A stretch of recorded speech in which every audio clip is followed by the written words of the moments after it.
Welcome to PM Ready, your guide to becoming PMP certified. This is the lesson on executing, monitoring, and controlling communications. Part 2. Presentations are a more formal push communication, generally face-to-face in front of an audience, whether large or small. Rather than trying to make several points, pick the one most important point that you want to make and focus your whole presentation on that.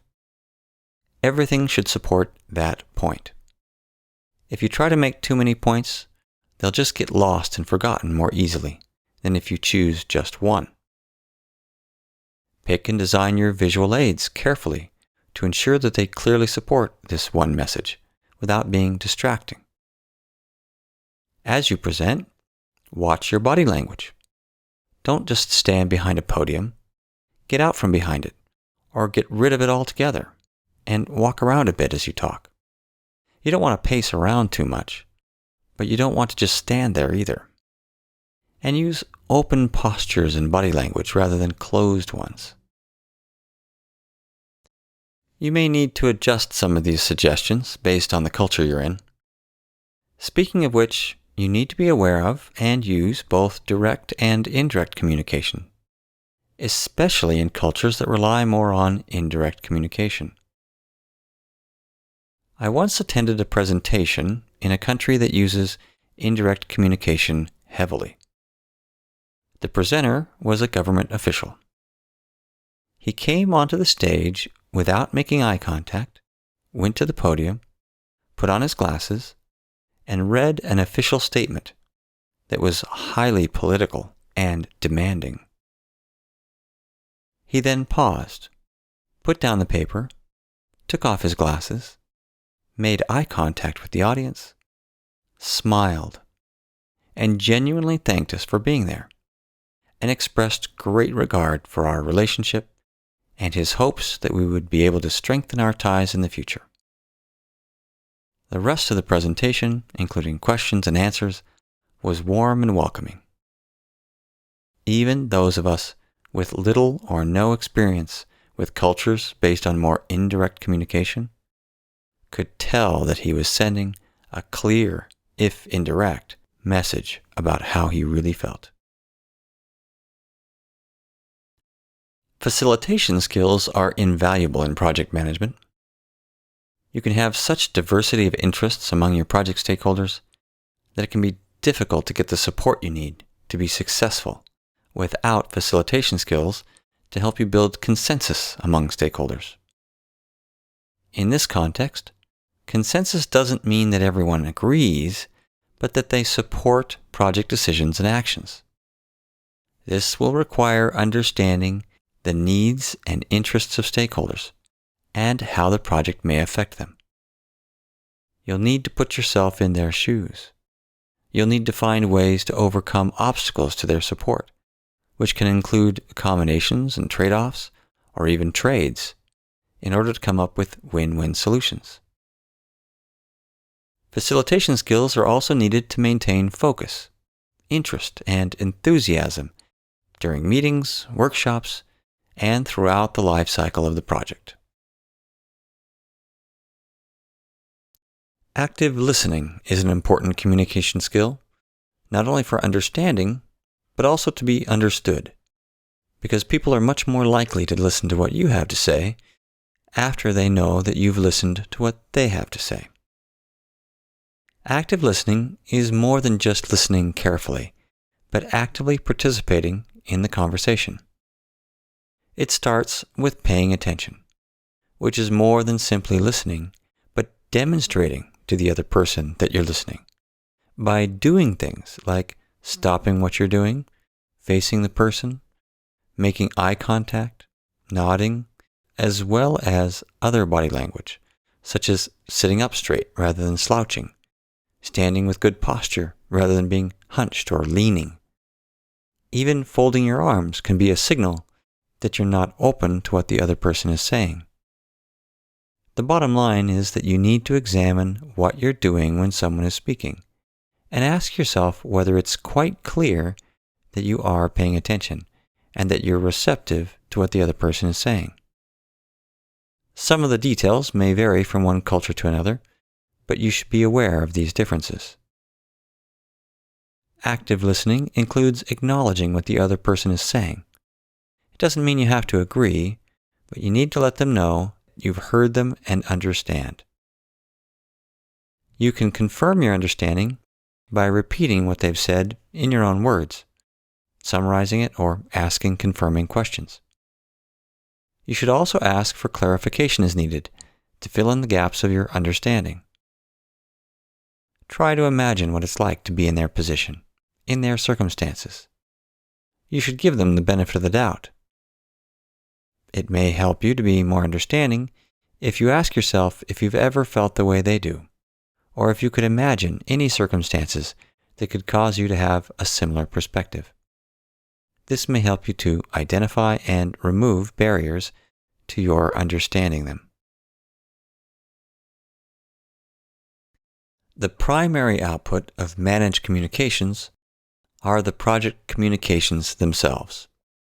These can include things like performance reports that report on scope, schedule, and cost performance, risk reports, issues, changes, presentations, and other communications. You'll also have, under certain circumstances, updates to the communication management plan or the stakeholder engagement plan based on what you've learned about how to better communicate with the stakeholder groups and with individual stakeholders. Change requests are also a possible output that isn't specifically listed, but it is mentioned in the description of outputs, and this makes sense because in order to change your project plan or any of the baselines, you need to have change requests to follow the change management process. You may also update the stakeholder register, the risk register, the issue log, and the lessons learned register with things that you learn or new risks you've discovered, issues that have come up, new information you learn about how to communicate with stakeholders. Even the project schedule can be updated to include updates to some of your communications activities. And you can have some updates to organizational process assets. The primary input to your managed communications process are the work performance reports that you receive from the monitor and control project work process. These include things like status reports and progress reports, earned value measurements and graphs, trends, forecasts, quality and defect reports, and risk reports. You also can gather information about changes from the change log that need to be communicated, and information from your quality report and risk report and issue log. Of course, you'll need to follow the rules that are in your communications management plan and your stakeholder engagement plan, and details about individual stakeholders from your stakeholder register, and how to communicate best with specific resources from your resource management plan. There may also be some lessons learned in your lessons learned register about how you can improve your communications on this project, and some enterprise environmental factors and organizational process assets. Now we come to enterprise environmental factors. Certainly your organizational culture will affect your communications, and so could the political climate inside and outside your organization. And the governance of your organization may limit the kinds of communications that you can have and how they should be distributed. You should certainly consult with your HR department about your organization's personnel administration policies to make sure that you're following all of those in your communications. You'll need to follow, or at least consider, established communication channels and the tools and systems that you have available to you in your organization. Stakeholder risk thresholds can affect how and how often you need to communicate with specific stakeholders. The global, regional, or local trends and practices in communication may be quite familiar to you in your own region, but when you're working outside of your native region, you may need to spend some time becoming aware of these in order to adjust your communication practices accordingly. And certainly, if you have stakeholders that are geographically distributed, scattered across the country or the globe, then this will certainly affect your communications. Under the category of organizational process assets, organizations often have specific policies and procedures when it comes to communications. You'll need to be aware of these and how they affect communications using things like social media, your ethics in communications, security around information, as well as how your organization handles issues, risks, change, and data management. You may also have specific communication requirements, guidelines for how you develop, exchange, store, and retrieve information.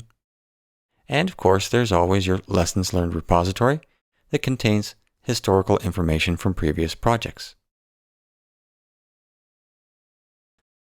Some of the tools and techniques that you'll use in managing communications include communication technology, including things like email or phone, web-based applications like web conferencing, and other collaboration tools specifically for helping teams to collaborate better together. Communication methods, these include written versus oral, formal versus informal, push versus pull communication methods that we've discussed earlier. Communication skills are very valuable. Your competence in being able to be clear, in developing and being aware of relationships, being effective in information sharing and demonstrating leadership, providing and receiving feedback interactively, coaching and mentoring people and helping to negotiate solutions. Your awareness of nonverbal communication, including body language, and watching your tone of voice and facial expressions, as well as being able to read these in others. And presentation skills. Do you know the audience that you're presenting to? Do you know what their expectations and needs are? Do you understand the needs and objectives of the project and the project team? Taking these factors into account can improve the quality of your presentations. Your project management information system may also include all sorts of tools that can help you in your communications. Everything from project management software and meeting and virtual office software, so you can do web conferences and such, to portals and dashboards and other collaborative tools to help your team members communicate more quickly. Things like email, voicemail, conferencing, and internal websites that can allow you to post information and have others pull information from these sites. Even tools to help manage your social media communications. Also, under the heading of tools and techniques, you have project reporting, in which the level, format, and detail of your project reports should be adapted to the needs of each of your stakeholders or each stakeholder type or group. Keep in mind that your work performance reports come from your monitor and control project work, which in turn gets performance information from other knowledge areas, such as scope, schedule, and cost management. But these are funneled through the monitor and control project work process, which then come here to manage communications, which then distributes this information. But there are other sources of information that need to be communicated, and managed communications can also send out ad hoc reports and create other project presentations or blog posts or other types of communication. And you'll certainly need to use your interpersonal and team skills, including active listening, conflict management, cultural awareness, meeting management, networking to establish better relationships with key stakeholders and others, and political awareness, both within your organization and, in some cases, outside your organization. And finally, meetings, which will need to be well managed. How much do you remember of the inputs, outputs, tools, and techniques of the managed communications process?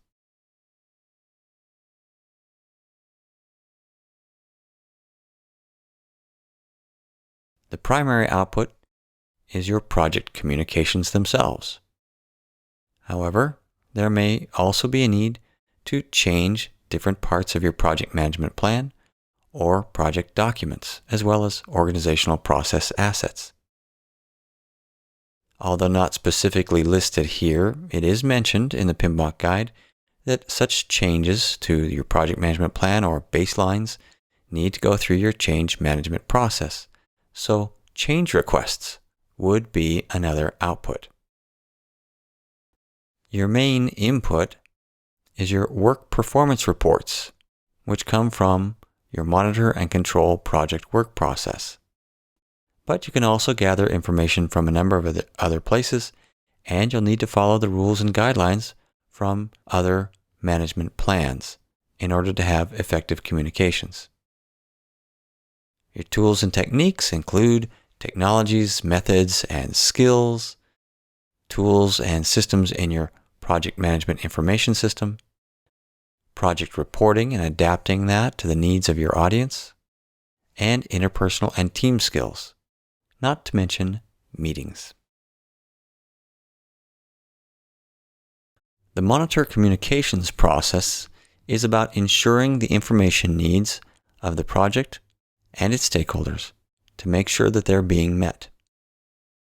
It evaluates and monitors project communications to ensure that the desired effect is being reached, that you have stakeholder support and engagement, and to make sure that the right message with the right content is getting to the right audience, using the right channel, at the right times. And this process can trigger an iteration of the planned communications management process or the managed communications process if this process of monitor communications determines that there are some changes that need to be made. The primary inputs to monitor communications are the project communications themselves and some work performance data that includes information about these communications, such as how well they've been going out and been received. Also, the rules and guidelines in your communications and stakeholder management plans and your resource management plan, as well as any communications-related issues from your issue log and lessons learned from your lessons learned register. Other factors include organizational culture, politics, governance, established communication channels, local and global and regional trends and practices, and distribution of facilities and people. Also, corporate policies and procedures that you need to follow, communications requirements and other guidelines for how you develop and handle information, lessons learned from your repository from previous projects, but also stakeholder and communications data and information from previous projects. For tools and techniques, topping the list we have expert judgment. You may have people in your organization that are experts in internal communications and others that are expert in external communications. Or you may know some people who you simply admire for their great communication skills. Either way, it's a good idea to consult with people like this and get their input. You may also have valuable tools in your project management information system that, in addition to managing communications, can help you to monitor them. You can use different types of data representation, such as the Stakeholder Engagement Assessment Matrix, to determine the gap between where stakeholders are and where you'd like them to be as far as their engagement on the project. Interpersonal and team skills that are applicable include your ability to observe and have conversations with people that can help you to identify issues and conflicts. And of course, we have meetings. The main output of monitoring communications is the work performance information, specifically information about communications. You could also have change requests that go out because of needed changes that have been identified, and this needs to go through your Perform Integrated Change Control process in order to make changes to your project management plan, such as your communications or stakeholder plans. You may also need to update your stakeholder register, issue log, and lessons learned register. Okay, time for a quick quiz. Monitor communications. What are the inputs, outputs, tools, and techniques?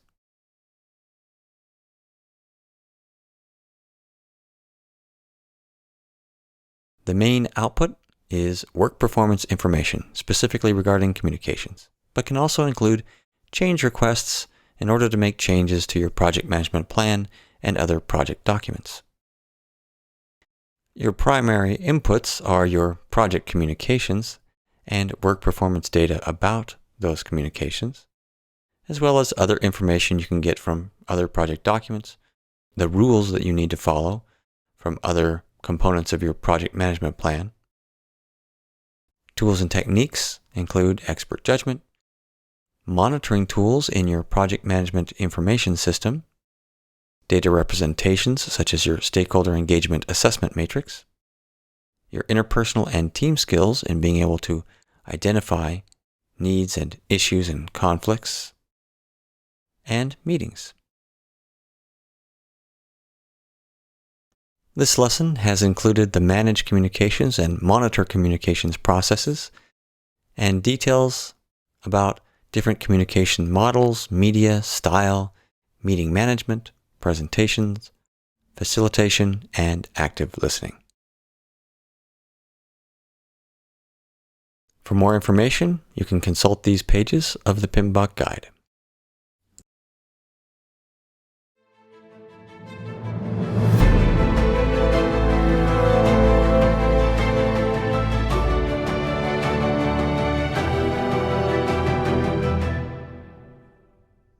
PM Ready is a publication of PM Guaranteed and is based on the Project Management Institute's PMBOK guide.